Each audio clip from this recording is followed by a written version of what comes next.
Yo consideré que hubo una trampa vulgar. Yo estaba muy sentido.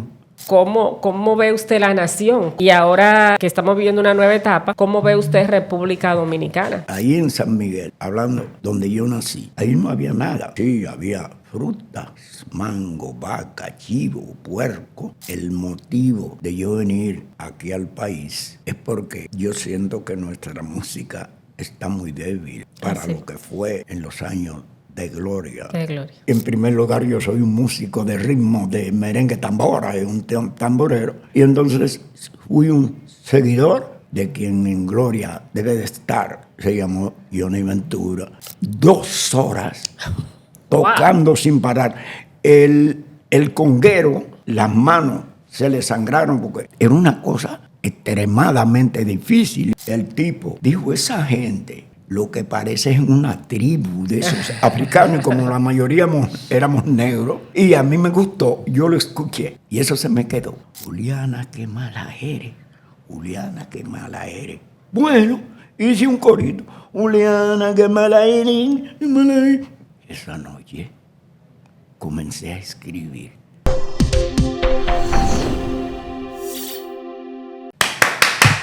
Bueno, esta entrevista yo tengo que iniciarla con un aplauso, y un aplauso bien fuerte, porque una de nuestras grandes glorias de la música dominicana nos acompaña hoy en el Listín Diario. Bienvenido, don Cuco Baloy.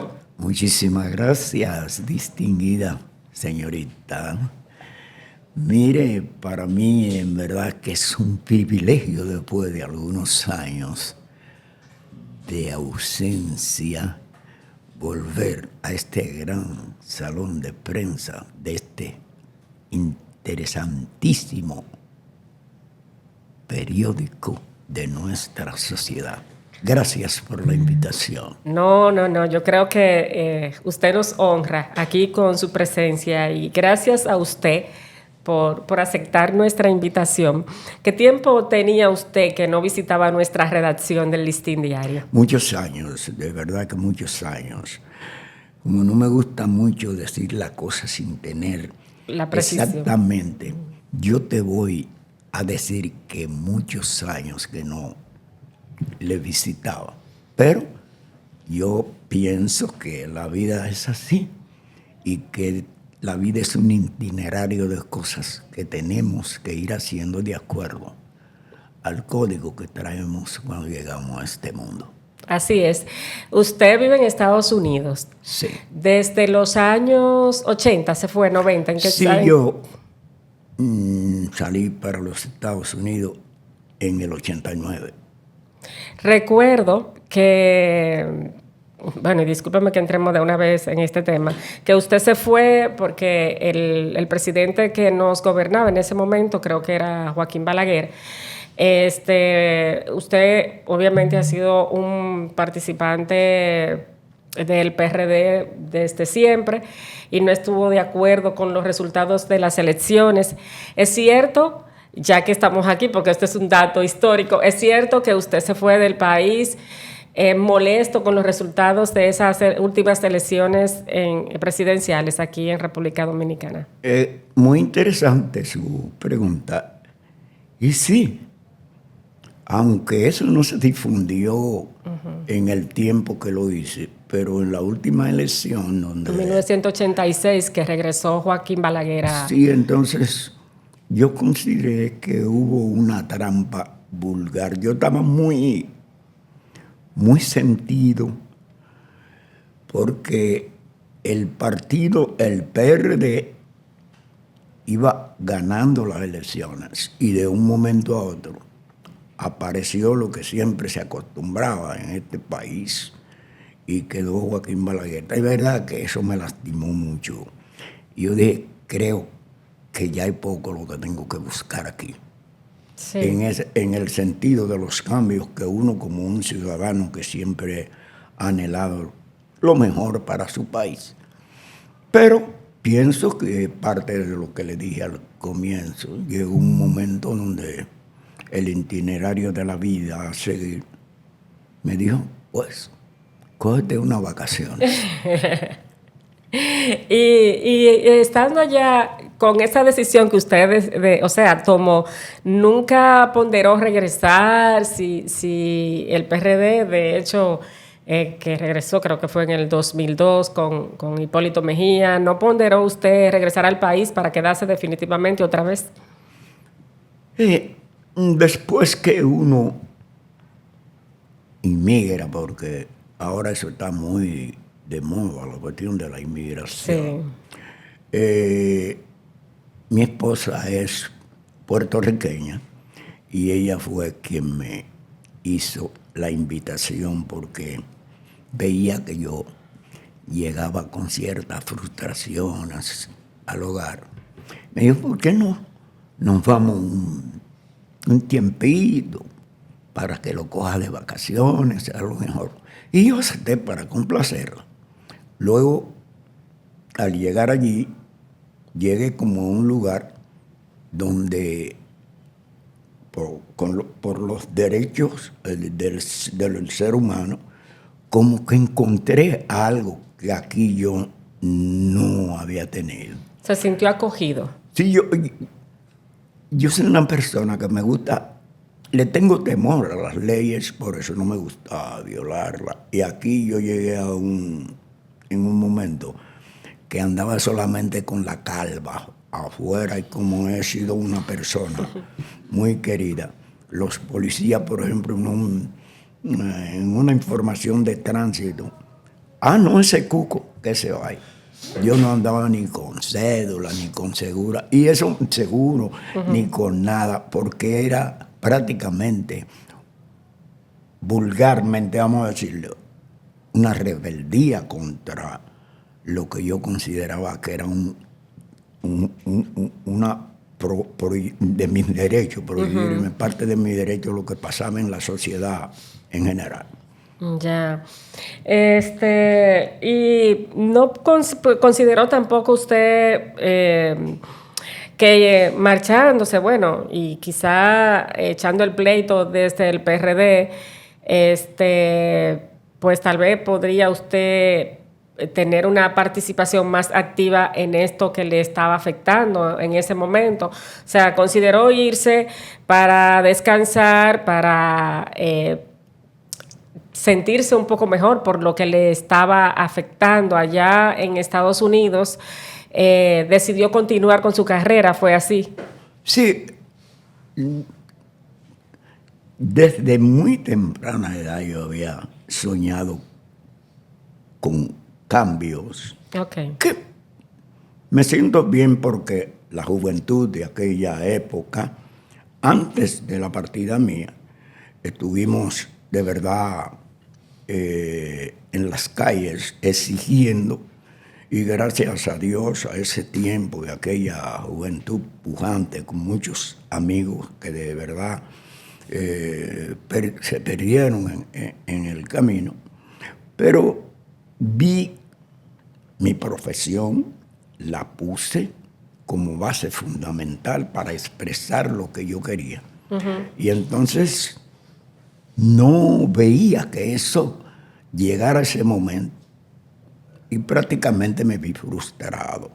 Al hacerme la invitación, y ya te dije, llegué allí, las ansias de volver, porque ¿quién no va a anhelar estar en un país como el nuestro?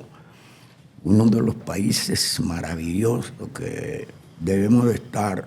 La gente, muchos quizás no saben lo que tenemos, pero yo escucho y veo muchas noticias y sigo los acontecimientos que otros países tienen. Yo considero que nuestro país ha logrado, bueno, yo no estaba aquí, han habido muchos cambios de gobierno y yo lo he seguido a todo. Y en estos momentos yo puedo decir que la República Dominicana está muy bien gobernada.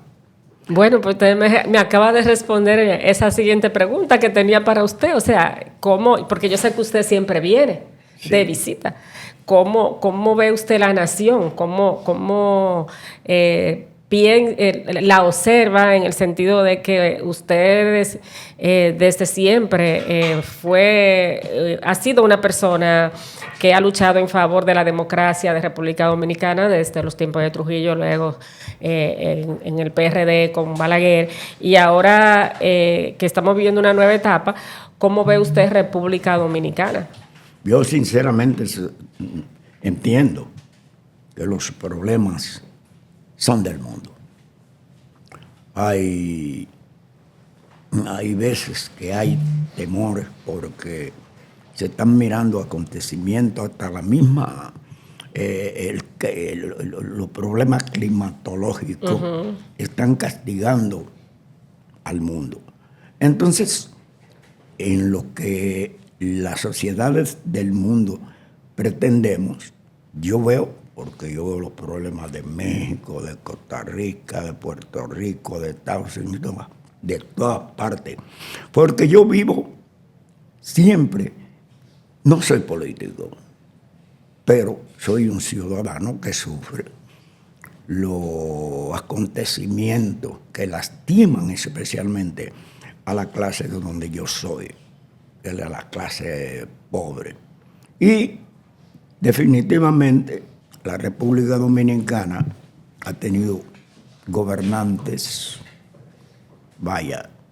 había prácticamente un descrédito. Ahora yo veo que hay un sistema de gobierno donde se respeta más a la República Dominicana, hay una buena dirección, ojalá después han habido unas elecciones y he visto que ya la República Dominicana está aprendiendo a considerar su voto.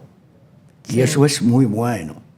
Y yo, claro, estuve siempre dentro de la organización del Partido Revolucionario Dominicano de aquella época por el gran líder que teníamos, que fue el doctor José Francisco Peña Gómez, y además los grandes líderes que en mi tiempo de juventud pues estábamos abrazados a una causa que hoy debemos de sentirnos un poco más o menos bien.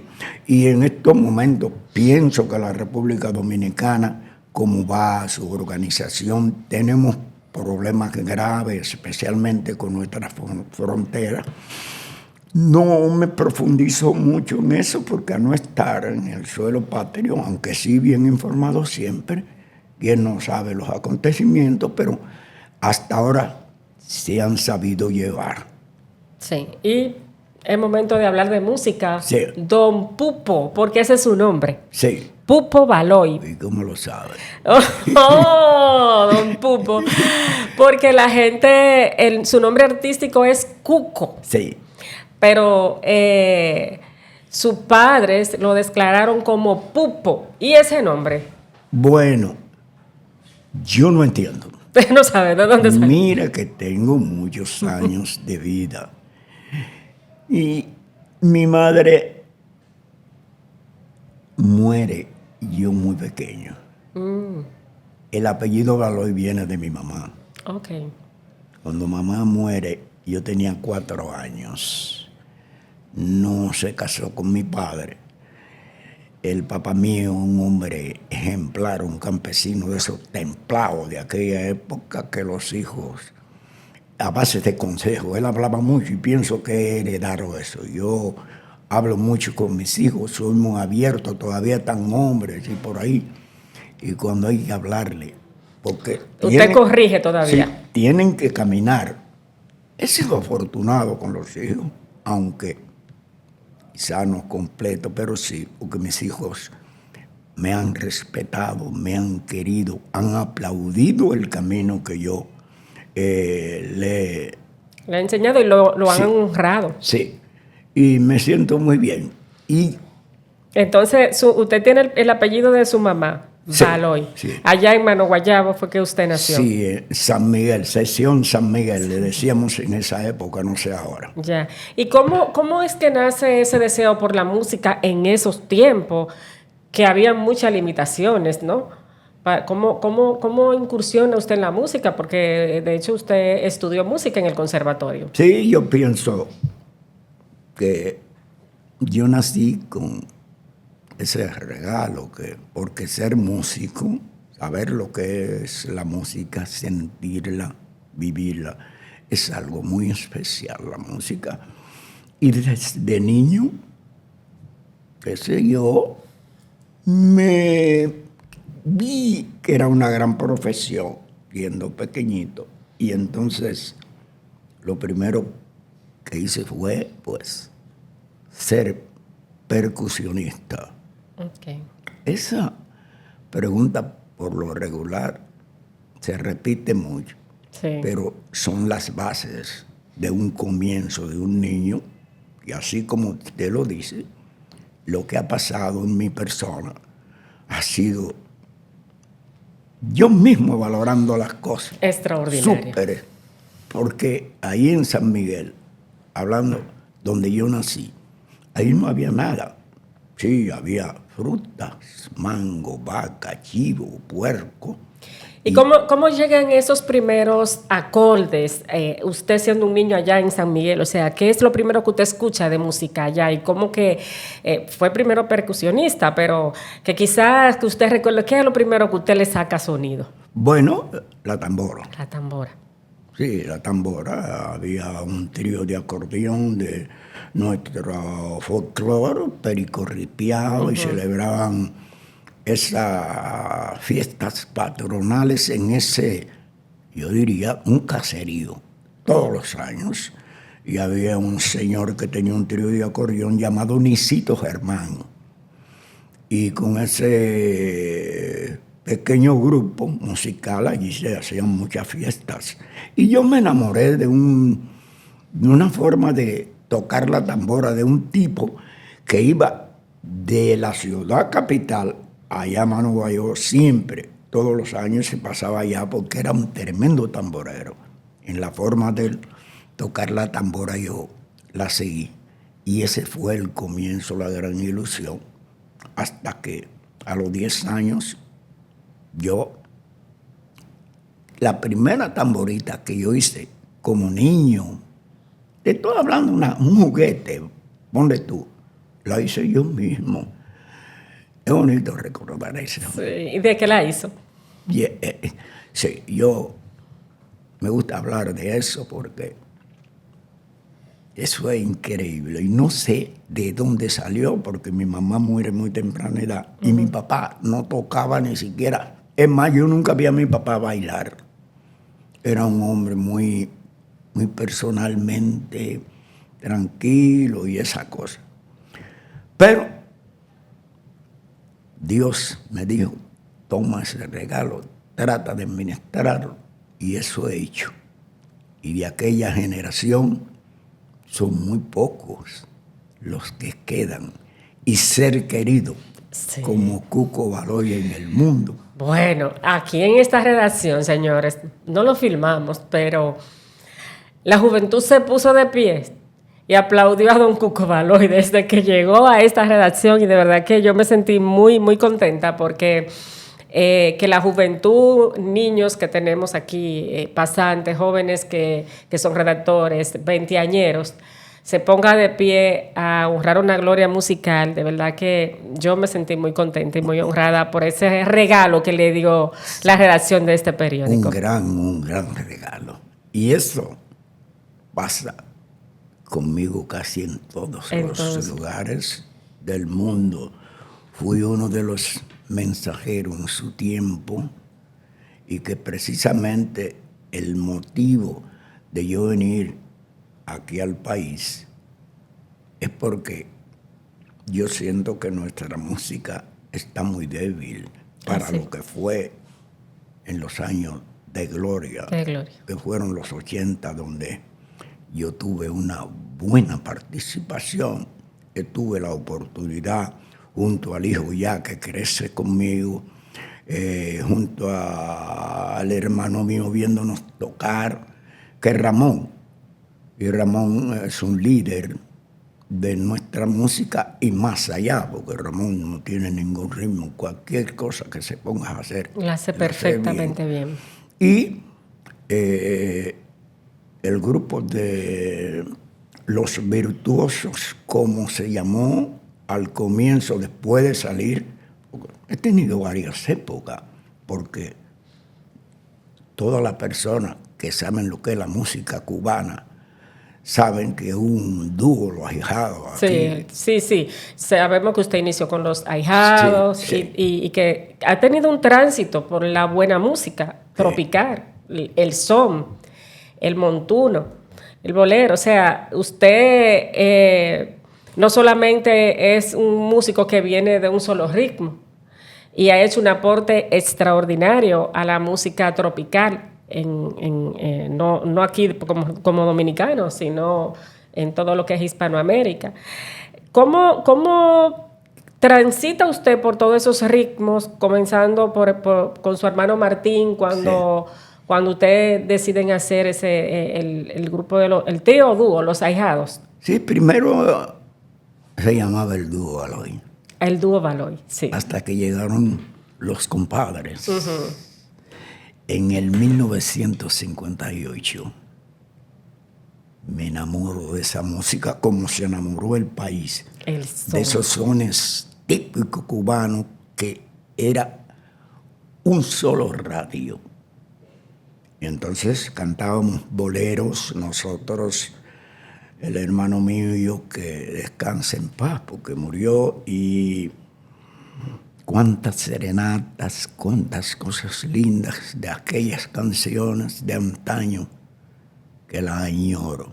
Porque así como hacer el merengue, yo soy muy romántico. Sí, usted es muy romántico y era muy enamoradísimo, me imagino yo. Usted era muy enamorado. Bueno, lo que pasa es que había que complacer peticiones. Complaciendo peticiones. Yo me imagino que usted llevaba también las de ganar, porque en ese tiempo ser artista, músico, tocar y era como quien dice, como le dicen ahora a los jóvenes, era la para, o sea, está bien en el momento preciso, o sea, lo que la gente quería en ese momento. Usted era poseedor de una melódica voz, tocaba los instrumentos y cantaba. Sí. Y le comenzó a ir muy bien. Usted viene a la capital después, ¿no? En Villajuana, me parece que usted no, sí, yo prácticamente me crié en Gascue. Okay. Porque por una desobediencia con mi papá, porque él no quería que yo fuera músico, había un maldecir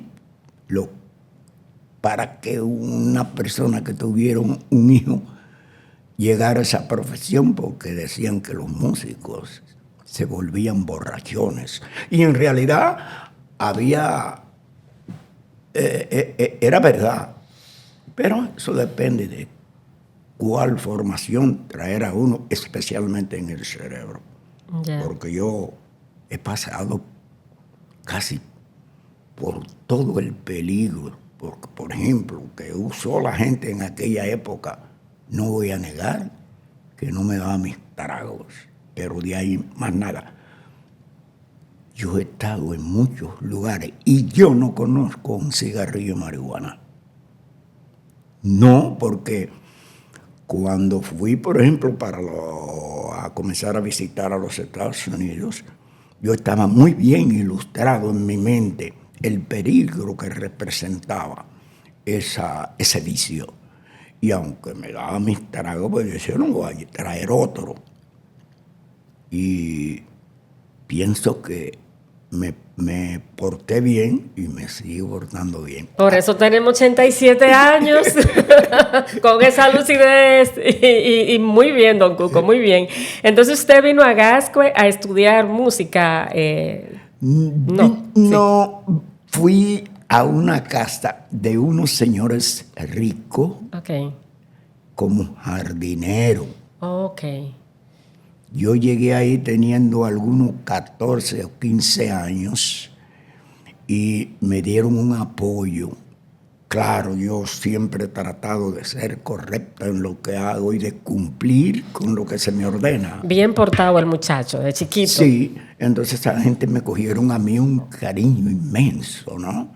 Ahí fue que en realidad llega la idea de, porque Martín, mi hermano, queda en Manobollao, pero por las circunstancias del mundo, él se saca una guitarra en una rifa y él comienza a tocar guitarra y no sé cómo aprendió, un poco como yo cantaba. Me dieron la noticia, me alegré mucho, yo estaba en la capital y me empantaloné siendo un muchacho y lo fui a buscar. Le conseguí un trabajo cerca de mí y formamos el dúo, ya te dije. Los ahijados. Sí. Primero los Baloy y luego los ahijados. Sí, los ahijados llegan cuando llegan los compadres, se adueñan del país. Sí. Yo le dije al hermano mío, vamos a meternos en ese esa onda. Y era difícil, porque raguear una guitarra para tocar un son no era fácil. Sí. Pero yo lo logré y aquí estoy todavía. Llega al merengue en los 60, ¿verdad? 70 por ahí, ¿o no? Ya comenzando el final de los 70, porque yo, tocaba el son, pero en primer lugar yo soy un músico de ritmo, de merengue tambora, un tamborero, y entonces fui un seguidor de quien en gloria debe de estar, se llamó Johnny Ventura, ¿verdad? Esos cambios que Johnny Ventura dio en nuestra música, yo siempre lo seguí y sus temas me fascinaban, su forma. Entonces, después que la guitarra como que se aflojaron un poco, yo le dije al hermano mío, voy a hacer una orquesta. Y él no quería. Yo dije, ¿cómo va a ser? Porque tenemos el grupo. Digo, sí, pero hay que avanzar un paso más. Y me dijo, ¿con qué va usted a...? Porque ya usted sabe, ya estamos metidos dentro de la competencia brava, por ejemplo, Ventura y Wilfrido Vargas, que era lo que tenían eso aquí. Y yo le dije, atrevidamente, pero es un hombre que desafía, ¿verdad?, el mundo para lograr algo. Le dije, usted verá que me voy a meter por el medio de Johnny Ventura y Wilfrido Vargas. Y así fue. Y así fue. Y así fue. Con Los Virtuosos, que luego se llamó La Tribu de Cuco Baloy. Recuerdo a esas memorables presentaciones que hacía su hermano Blanco, como le llamaba don Jackie Núñez, que en paz descanse, mi hermano Prieto. ¿El nombre de La Tribu nace en Panamá o se lo pone Jackie Núñez del Risco? No, cuando fuimos, por primera vez salimos del país y fuimos a Panamá porque en el 76 grabamos un tema muy simpático que se llamó No me empuje. Camine, que es un tema social. Sí. Tema de corte social. Y entonces el grupo tenía una forma muy peculiar, una forma que el que no bailaba se reía, porque siempre yo he tenido esa cosa de ponerle algo raro a lo que hago, que le vaya a gustar a la persona. Y al grabar No me empuje, se pegó eso en Panamá tremendamente. Nos llevan allí y aquí se tocaba por C. Cuando aquí comenzó esa forma de hacer música, cuando se llama C, era que uno tenía que subir 5 veces al escenario. Sí. Y llegamos a Panamá y arrancamos. Yo toco el primer C, que era aproximadamente 40 minutos. Y cuando vamos bajando, dice el empresario, no, ¿hoy para dónde va? Porque usted no ha terminado. Digo, no. Me dice, no, aquí una banda arranca y tiene que esperar que la otra esté preparada, por ejemplo, para inmediatamente, porque la música no para. Yo me asusté. Mira, 2 horas tocando sin parar. El conguero se llamaba Modesto, no sé si vive o no, de aquella época. las manos se le sangraron porque era una cosa extremadamente difícil y con lo que uno hacía y el timbaleteo. Sí. Y entonces, el trabajo que hicimos allí, el empresario, cuando ve el movimiento, porque allí el que no tiraba un pie, tiraba un brazo, cada cual hacía lo que le nacía. Porque yo nunca allí puse reglas, pero nosotros unos con otros, nos enamorábamos de lo que hacíamos. Era una música que se tocaba, yo no te voy a decir que habían unos pesitos, pero era una cosa de amor, una agrupación de... Había mucha pasión en esa época por el merengue. Entonces, el tipo dijo, esa gente, lo que parece es una tribu de esos africanos, y como la mayoría éramos negros, y a mí me gustó, yo lo escuché. Y eso se me quedó. Cuando salimos de Panamá, yo salí con la idea de cambiarle el nombre al grupo. Y mira qué lindo le quedó. El disquero, que era cubano. Mateo San Martín. Sí, que Mateo hizo mucho por la música dominicana, aunque aprovechó aquella cosa del desconocimiento de lo que era. Sí, porque ustedes llegan a la música sin ningún tipo de conocimiento comercial. Sí. Todos, prácticamente. Yo te soy sincero. Con los ahijados, una cosa que era...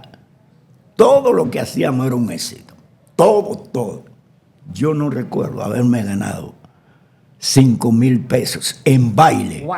Con los ahijados. Ahora, discos sí. Porque esa era una música... para sentarnos en la casa, a tocar sabrosa, divina. Pero imagínate, no era comercial. Como ahora que cualquiera que suene una lata, pues... Pues se convierte en millonario, ¿no? Como han cambiado los tiempos, don Cuco. Y entonces, ¿cómo llega Ramón Orlando, que se interesa también por la música? Jovencito, se integra a la agrupación y también con unos movimientos que llamaban la atención, tocando el piano, haciéndolo maravillosamente bien.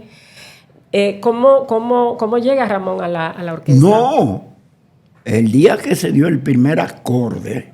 Ramón entró con la orquesta. Claro, eso fue un grupo que nació con él también. Sí, no, ¿Y qué edad tenía él? 16 años. ¡Wow! El gran líder, yo era el hombre de la idea. Hasta que él, pues, logra, cuando que tuvo Wilfrido a punto, andaba atrás de él, y yo le dije, mira, el que me quita a mí a Ramón lo mato, porque yo estaba esperando. Yo estaba esperando que él de verdad llegara a graduarse como músico, que tuviera las ideas mía, y entonces eso fue el gran logro, porque se forma respetuoso. Ramón y yo nunca hemos tenido problemas. Cuando era un niño, él cumplía a su forma, claro, con las ideas que yo le daba. Y luego, dentro de las ideas mías y la de él tenía su mundo, que era su tipo de sentimiento para él propiamente hacer música. Su creatividad. Entonces, el problema de ese grupo era que era muy variante. Sí. Tenía un coco que la gente me veía y decía, ese tiene un ladrón encima. No, mentira, esas son cosas naturales. Sí. Y entonces él viene con el cambio de aquellos merengues hermosos. Toca un merengue diferente. Sí. Además moderno. De la travesura que hacía, ya lo dijiste. El piano, sí, yo lo recuerdo. Esos videos están, uno lo ve y de verdad que uno dice, wow, no. Uno no ve eso en estos tiempos. No. Y vamos para allá, antes de esta pregunta. A usted le pusieron el mote del brujo y mucha gente creía que de verdad que usted hacía brujería. ¿Cómo asumía usted eso? No, yo... Porque además había un merengue que usted se ponía un paño rojo y usaba... Pero claro que sí, claro. Yo sé que tú no habías nacido por eso. No, don Cuco. Vamos a dejarlo ahí, pero bueno, siga. El caso es que yo estaba casado con una señora y la madre de ella leía la baraja y hacía este cuento que en esa época se creía mucho, los famosos polvitos, que estoy coja porque me echaron unos polvitos en la casa. Y iban mujeres a la casa nuestra, donde ella vivía con nosotros, y ella tenía su pequeño altar. Pero yo curiosamente escuchaba algunos ruidos que ella hacía. Le llamaban como que la gente que se montaba, qué sé yo, qué diablo. Bueno.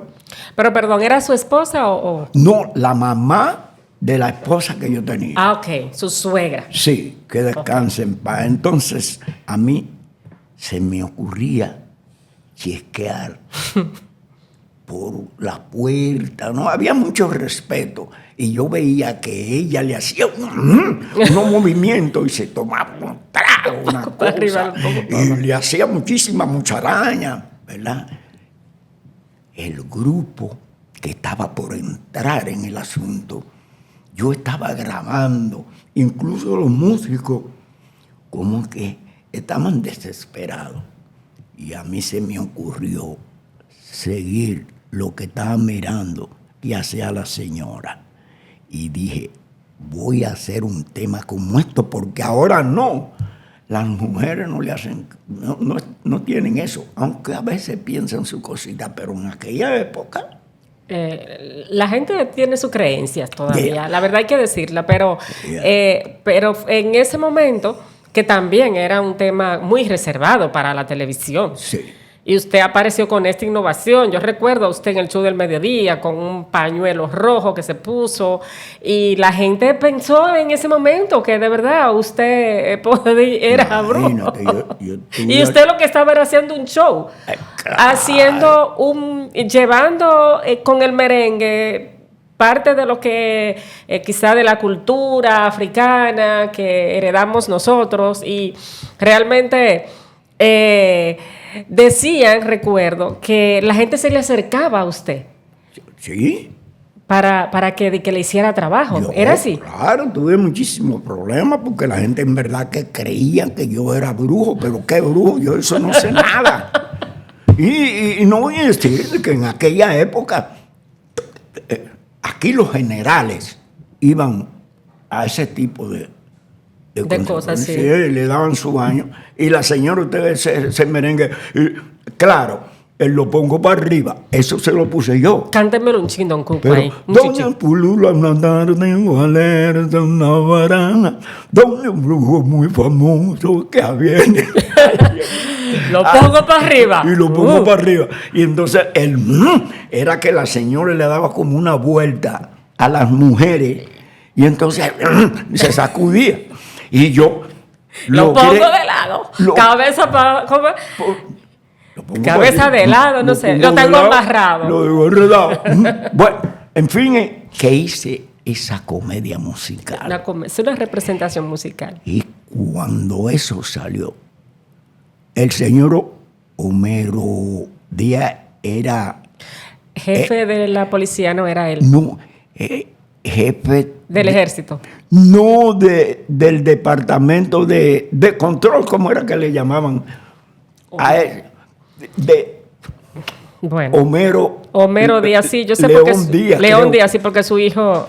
Sí, donde prohíben espectáculos públicos. De espectáculos públicos. Seguro. La Comisión Nacional de Y Espectáculos Públicos. cuando escuchó el tema, imagínate yo que estaba luchando por lograr un éxito, y eso cuando se tocó en la radio, se adueñó, sí, como se adueñaron los compadres en su época de la música.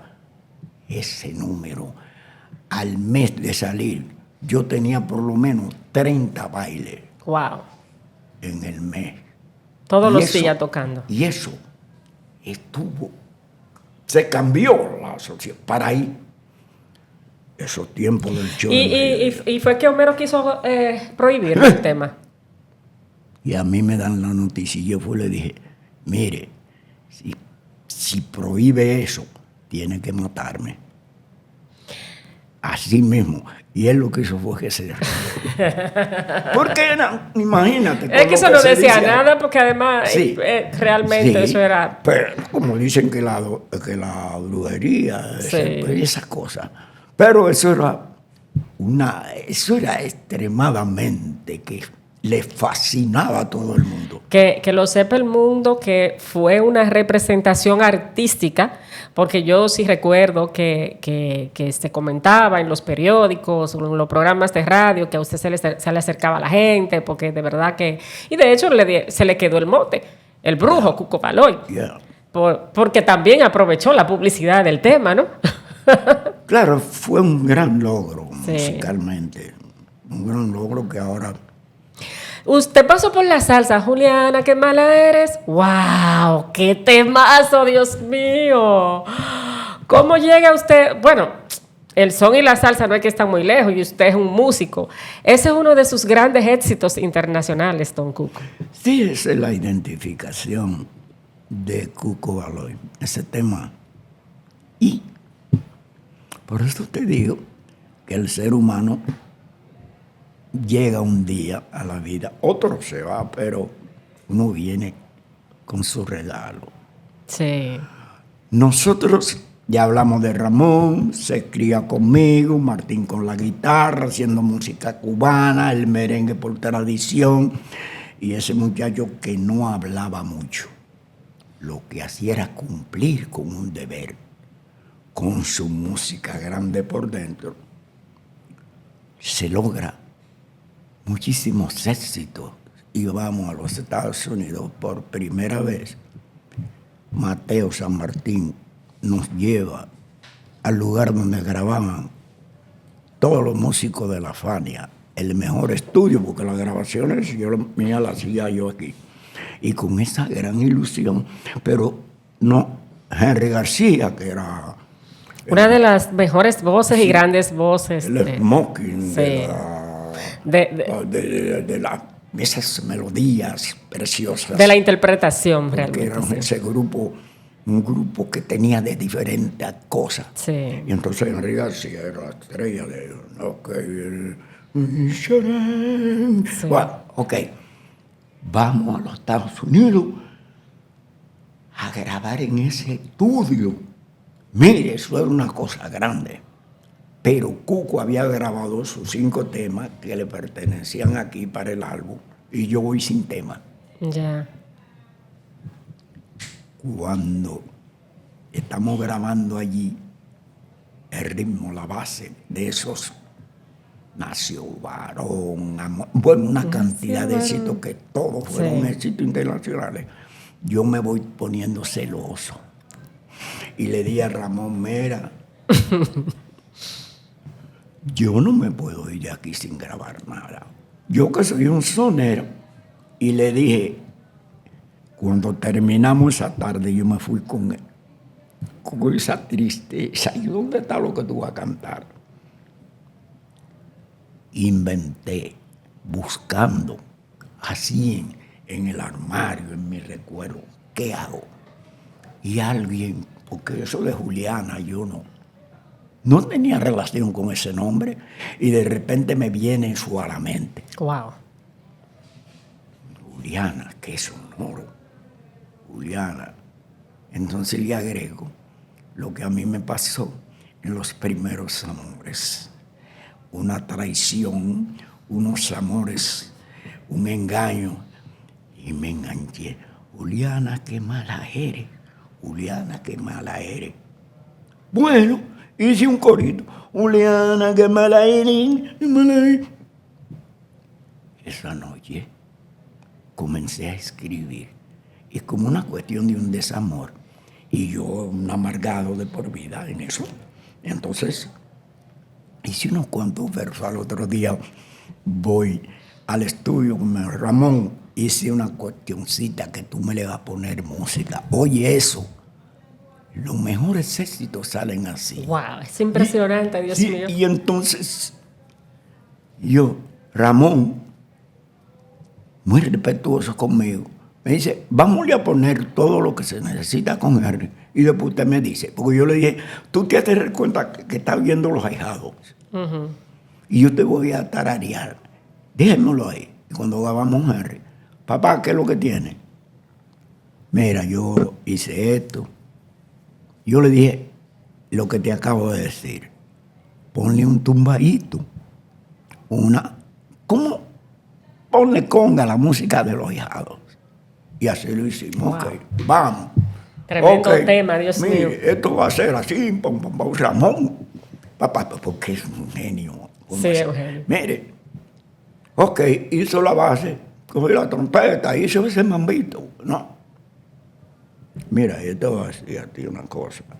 Cuando yo comencé a cantar esa canción, porque entonces fue una canción que tenía la inmigración, la gente que se quedaba yo no me daba cuenta. Claro. Después fue que analicé. Que usted la analizó. La gente que se quedaba en los Estados Unidos y después se olvidaba de lo que quedaba en cualquier país del mundo que sucedía eso. Y cuando estoy cantando la canción, que voy por la mitad, entra la secretaria del dueño de las cosas y me dice, Baloy, pero qué tema más hermoso. Digo yo, ¿cómo? Ay, eso va a ser un éxito. Yo le dije, bueno, pues, ojalá que su boca sea una bendición. Y así mismo fue. Es una cosa tan sencilla. Juliana, qué mala es. Usted hizo una catarsis esa noche de ese desamor, de esa traición. Sí. De sus primeros años. Y esa noche se desahogó, la escribió y mira en lo que se convirtió. Yo para mí creo que a nivel internacional es uno de sus grandes temas. Su carta de presentación, o sea, con el que en Colombia todavía usted, gracias a este tema, al son y a muchos de sus merengues, usted es un rey. Sí. A nivel musical, ¿no? Sí. Es un rey. ¿Qué hace Colombia? ¿Qué ve sucede en Colombia? Que los colombianos lo adoptaron como suyo. O sea, lo que pasa con usted en Colombia es una cosa que no se da con todos los artistas en ningún país del mundo. Antes era muy fácil, por ejemplo, para mencionarte, te puedo decir música tropical, Daniel Santos, especialmente con la Sonora Matancera, que quizá no tiene mucho conocimiento. Sí. Y Carlos Gardel, de Argentina. De Argentina. Entonces, eran ídolos mundiales. En esa época, ya eso no es Julio Jaramillo, de Ecuador. Sí, eso sí. Entonces, yo comenzamos a hacer canciones, Ramón por un lado. Mire, hubo otra canción que fue Nació Varón. Que la canta Ramón Orlando. Esa la canta Henry. Henry. Es una canción de Ramón. De Ramón, sí. Y eso, usted sabe los niños que llegaron al mundo, de verdad que lo recibían con esa canción. Eso era increíble. En Colombia, cuando nosotros fuimos a aquel país maravilloso, porque yo creo que la persona debe de agradecer con hechos de acuerdo a lo que le dan. Yo no sabía de Colombia. Nos llevan allí y cuando llegamos a una ciudad que se llama Cali, mire, no es como ahora que un temita tiene un artista. Allí habían 12 números pegados de los virtuosos, de arriba abajo, y eso era una locura. Claro, cada tema casi tenía un argumento de importancia. Estuvimos haciendo música que fue una cosa que hipnotizó eso. Es tanto así que todo después de la música de nosotros surgieron allí todos los grupos, incluyendo los Nietzsche. Sí, el grupo Nietzsche. ¿Y cómo salen ustedes ilesos? No precisamente por Colombia, sino ustedes es un grupo en momentos en que muchas agrupaciones dominicanas y líderes de la música de nuestro merengue, pues tuvieron que enfrentar problemas de sustancia prohibida, de drogas, y con ninguno de sus músicos ni con usted hubo nunca ese tipo de situación, se dio nunca ese tipo de situación. ¿Cómo logra usted caminar por ese mundo tan difícil de las drogas, precisamente en esa época cuando para la gente era una moda y muchos cayeron en ella? Sí, habían sitios muy especiales. Por ejemplo, tocábamos en un lugar en Nueva York que se llamaba El Corso, donde había abajo como una oficina donde toda esa gente que le gustaba músico tenían ese sitio. A mí yo recuerdo que un día una persona me engañó y me llevó ahí. Cuando yo vi eso salí como una bomba, porque aquello era una cosa. En el grupo hubieron personas incluso, nadie se salva de la rumba. Yo tuve un hijo que tuvo muchos problemas con eso, ese se desvió, pero tuve la gran suerte que la mayoría de esos hombres, no te voy a decir porque eso, la mayoría lo hacían como un secreto, si lo utilizaban o no, pero había un respeto al líder, un respeto a Ramón. Entonces, un respeto a Henry García, que éramos los pilares de la agrupación. Entonces, eso se respetó mucho, aunque habían algunos, por ejemplo, el hermano mío Martín, que ese, yo peleaba mucho con él, porque cuando mamá murió y llegamos todos de San Miguel a la ciudad capital, me veía a mí como su papá. Y él me vio, decía, pero ese le gustaba probar. Y el probar es un peligro. Sí. Entonces, quizá por el respeto a las figuras ya mencionadas, antes, por mí, hubo mucho cuidado con eso. Aunque no voy a negar que a veces me decían, Cuco, tenga cuidado con esto, y yo hablaba y se me escuchaba. Y en primer lugar, imagínate, tengo que mencionarlo porque después de mí estaba Ramón. Era una agrupación donde había un amor de comunicación, que el primero que yo, el jefe de la doctrina era yo, y se me obedecía. Y cuando Ramón sale de la agrupación, ¿cómo fue ese momento para usted? Cuando Ramón decide hacer su propia agrupación. Muy difícil, pero yo he sido un tipo de muchas decisiones. ¿Cómo fue ese momento cuando él le dijo, papá, yo voy a hacer mi grupo? Fue muy duro, pero a la vez muy halagador, porque Ramón necesitaba, y así lo veía yo lo pensaba. Los seres humanos nacemos siempre protegidos por nuestros padres y todos vamos cogiendo camino. Entonces iba yo a ser un egoísta sin mucho tiempo, porque nosotros tuvimos 10 años juntos. Sí, claro. Estuvimos. Tenía que llegar el momento y yo lo veía, claro, no se lo decía, pero mis ideas eran de que él era el líder de la producción. Aquí todos los grupos tenían que ver con su música. Entonces tenía que llegar ese momento, yo estaba hecho. Porque cuando Ramón crece, ya yo era Cuco Baló, y un día se lo dije ensayando. Porque en todas las agrupaciones siempre hay uno que viene, y yo le dije, tengan cuidado, porque antes de esto yo era Cuco y no tengo ningún problema. Entonces yo sabía, porque donde está Ramón y sale, queda un hueco grande. Sí. ¿Cómo sobrellevó entonces usted la agrupación? Sale Ramón Orlando y queda ese hueco grande, como usted dice. Me imagino ese primer día tener que tocar sin su hijo, tocando ese piano. No, pero eso vino, imagínate, porque ¿quién tocaba el piano que tocaba Ramón en esa agrupación? Bueno. Pero había una figura de respeto que llamaba Cuco Baló.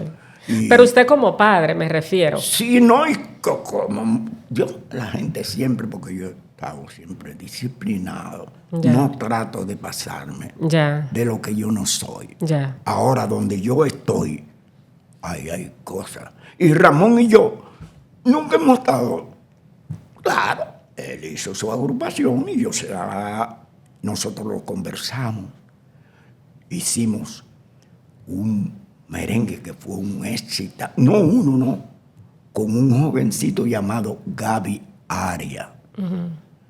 Esa canción que se llamó Hay Amor fue cuando vimos el nombre de la nueva tribu. Eso fue conversado, fuimos a la televisión y hablamos, y allá lo sellos. Y Ramón tenía que ser la figura. Él era una figura, pero independiente de su padre. Ok, que eso fue una transición. Sí, claro. Realmente fue así. Claro. Wow.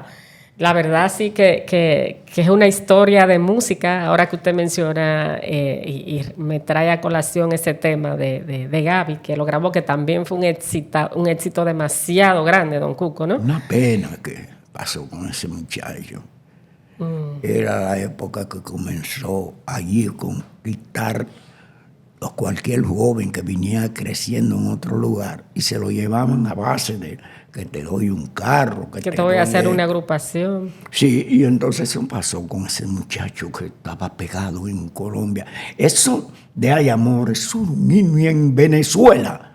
Y este muchacho, bueno, se fue bueno, pasó porque era un estudio.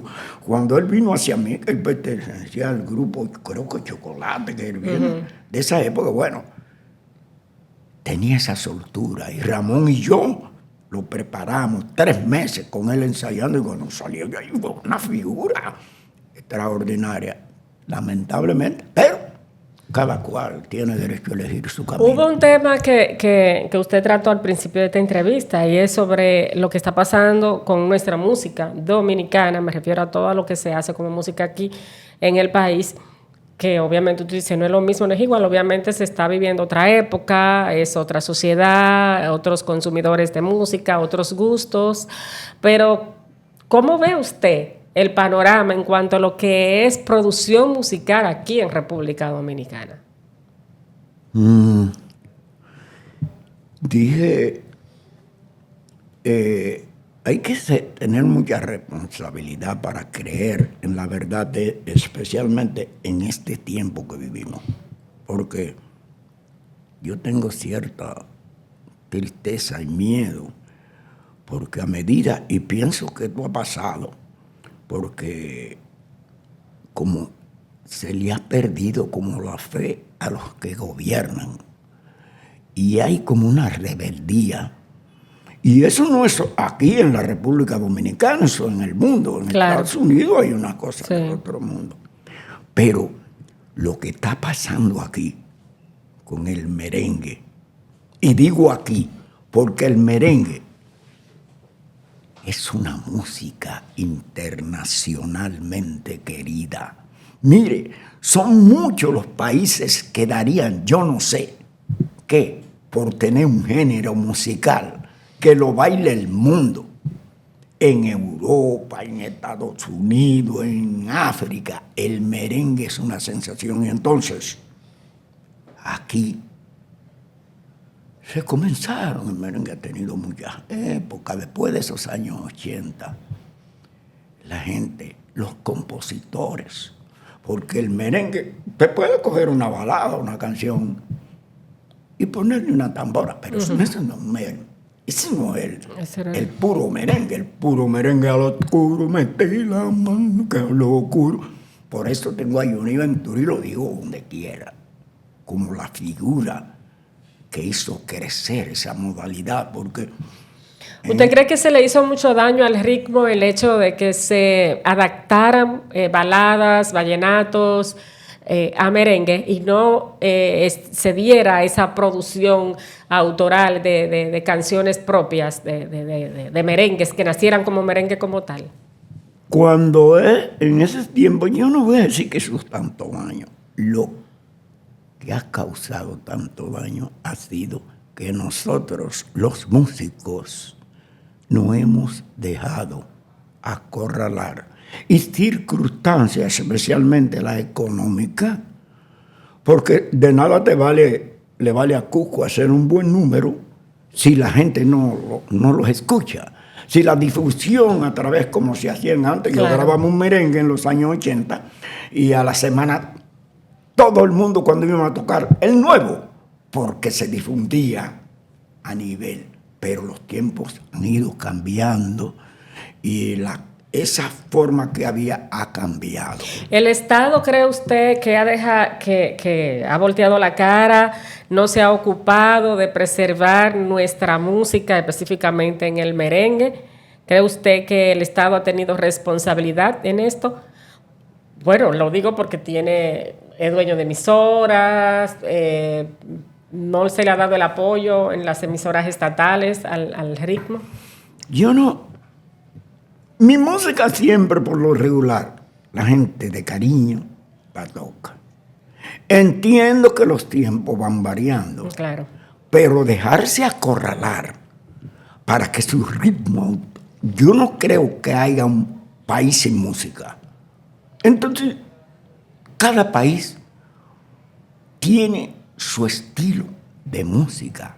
El merengue, y lo digo así con tanto orgullo, porque la agrupación nuestra en esa época tenía los dos géneros en competencia, que la tocábamos los dos ritmos, muy difícil, con la misma popularidad que una salsa, que un merengue. Entonces teníamos esa competencia. El salón, cuando tocábamos Juliana, invadía.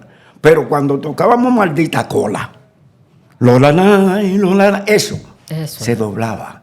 Entonces el merengue se convierte en los 80, que abre las puertas de este país a través de la música. Y a mí que nadie me venga con otro cuento. Fue el merengue que dio a conocer República Dominicana. Claro. El mayor promotor de esta media isla ha sido el merengue. Nosotros a los lugares. ¿Y de dónde son ustedes?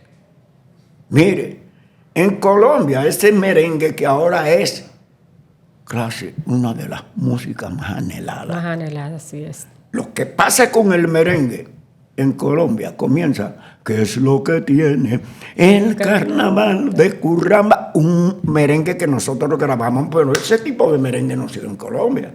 Entonces, a mí me da mucha tristeza que como que el merengue ha pasado a otro nivel. Pero cuando hay un baile y se toca un merengue, la pista, cuando un merengue empantalonado, entonces, que no hay fiestas sin merengue. Sí. Usted se refiere específicamente a la difusión, a lo que sucede con el merengue aquí en República Dominicana, porque el merengue sigue siendo,